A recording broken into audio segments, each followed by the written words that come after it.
video will unbox a gift from JNJXUN! Yay!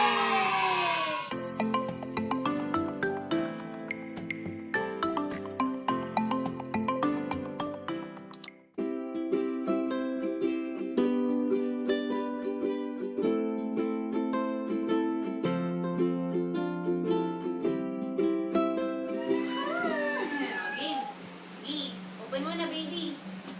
Oops. Yun. Okay, the other one.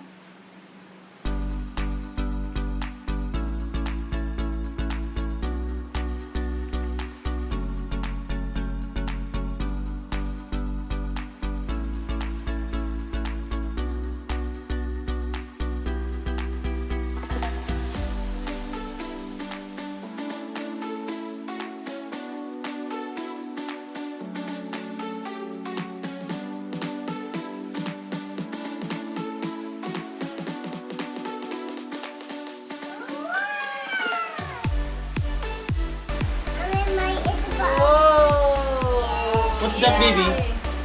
Wow, a pillow. Ilalagay mo na agad sa kwarto.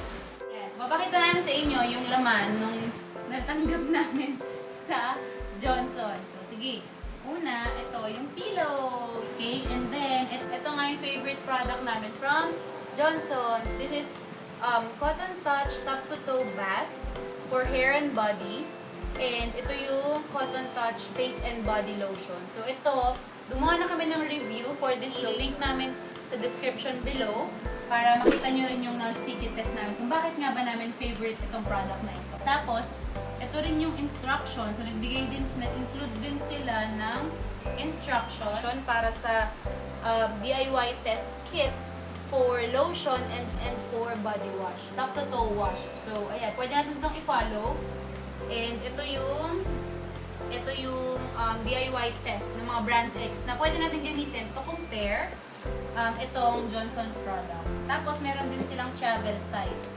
Isa sa mga tip na mabibigay ko sa inyo is very helpful yung mga ganitong travel size. Kasi usually, kapag umaalis kami, tapos biglang may mga incidents like nagpupo yung baby, bag pa lang ng baby mabigat na. So, ang ginagawa namin, lagi kaming may ganitong travel size sa baby bag para if ever kung ano man mangyari, kailangan maghugas ng kamay, kailangan maghugas kasi we don't usually use baby wipes para avoid irritation na din. Mas prefer namin hugasan si baby kapag nagwiwiwi or diaper change, ganyan. So, ayun. Tapos, ito, for baby. Halika na baby, dali. Come here. Yay! Ayan. So, sino ka na? Ha? Cute ka ba? Baby! Wow! Parang feeling baby again! Baby ka ba? Paano maging baby? Paano maging baby? Ha? Paano maging baby? Baby ito? Ay, baby! Oo nga! Baby? Ang matunog talaga eh. Smile! Smile naman! I love you! Do you like this? What's this? JNJXUN, Cotton Touch. Good job. Opo. Wow. Ano ba to? JNJXUN? Oh. Cotton Touch. Good job. Thank you, JNJXUN. I love you, JNJXUN. Thank you. Ayan. So, dyan na nag-e-end yung aming pag-unbox.